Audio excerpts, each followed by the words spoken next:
ये है एक मुहिम दिल्ली की सड़कों पर शोर कम करने की। नो हॉकिंग मैन के नाम से मशहूर दिल्ली के रवि कालरा और उनके सहयोगी पिछले 5 साल से लगे हैं आपके कानों का ख्याल रखने। रवि कालरा और उनकी टीम हफ्ते में 3 दिन सोमवार, मंगलवार और शुक्रवार को दिल्ली की अलग अलग जगहों पर जाकर गाड़ियों पर डू नॉट हॉन्क यानी हॉर्न ना बजाएं के स्टिकर लगाते हैं और लोगों को शोर से होने वाले नुकसान के प्रति आगाह करते हैं। जो ये देखा गया है कि जो 70% नॉइस पोल्यूशन है शहरों में, जो व्हीकलर हॉकिंग की वजह से है, इससे चिड़चिड़ापन आता है, आपका रक्तचाप बढ़ जाता है, आपका काम में मन बिल्कुल नहीं लगता, आप सो नहीं सकते, आप सड़कों पे आराम से चल नहीं सकते हैं। रेजिडेंशियल एरिया के अंदर जो जीना है और जो रहना है वो मुश्किल हो गया हमारे देश के अंदर। पर ये कितना बड़ा काम कर रहे हैं ये अंदाजा शायद दिल्ली वालों को भी नहीं है। पहले आपको दिखाते हैं दिल्ली की सड़कों का हाल। अगर आप दिल्ली में खासतौर पर रिंग रोड के आसपास रहते हैं तो आपके भीतर ऊंचा सुनने की समस्या पैदा होने की संभावना बाकी लोगों के मुकाबले कहीं ज्यादा है।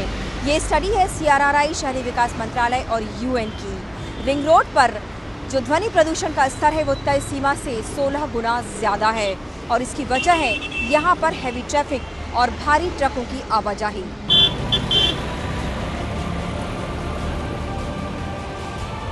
सुनकर चौंक गए ना? दिल्ली की सड़कें और उसका शोर आपके कानों के लिए खतरनाक है। तय सीमा दिन के लिए 55 डेसिबल और रात के लिए 45 डेसिबल है, जबकि दिन में 78 और रात में 83 तक पहुंच गई है। कि जो इंजन नॉइस होता है, जो उसकी फ्रीक्वेंसी होती है 20 हर्ट्ज से लेकर के 500 हर्ट्ज के बीच में होती है। ट्रक हो, बस हो, कार है, जीप है, कुछ भी हो। लेकिन जो हॉकिंग का सवाल है, हॉकिंग की जो फ्रीक्वेंसी होती है 2000 से लेकर के 7000 हर्ट्ज तक के बीच में रखा जाता है। तो उससे क्या होता है, जब भी हॉकिंग होता है नॉर्मली 5 डेसिबल से 10 डेसिबल इंक्रीज तो करता ही करता है। साइड में जो हाई फ्रीक्वेंसी के जो बैंड जो कोकिया के अंदर में है वो सारे डिस्टर्ब कर दिए जाते हैं, हेयर सेल डिस्टर्ब होता है।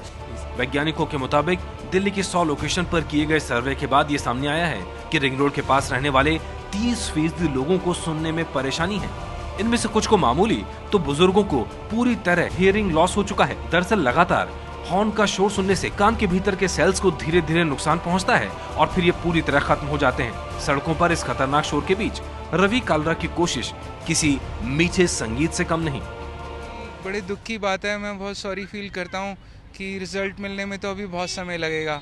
तो मुझे तो ऐसे लगता है कि शायद ये मेरे जीवन भर की कभी नहीं ख़त्म होने वाला अभियान रहेगा, ये हमेशा के लिए। मैंने प्रण लिया हुआ है कि जब तक मैं अपनी कंट्री को नॉइस फ्री नहीं कर दूंगा, स्पेशली जो व्हीकलर हॉकिंग की वजह से है, तब तक तो मैं सांस छोड़ने वाला नहीं हूँ।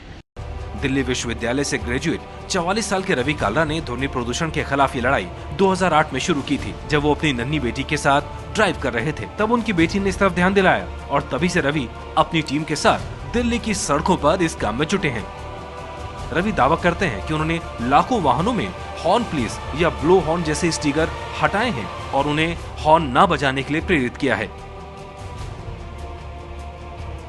लगभग 70% ध्वनि प्रदूषण यातायात की वजह से होता है और ऐसे हालात में रवि कालरा जैसे शख्सियत एक उम्मीद नजर आते हैं। सवाल ये नहीं है कि ये अपनी कोशिश में कितना सफल हो पाएंगे, लेकिन काबिल तारीफ बात ये है कि इस समाज में अभी भी सकारात्मक सोच वाली शख्सियत मौजूद है।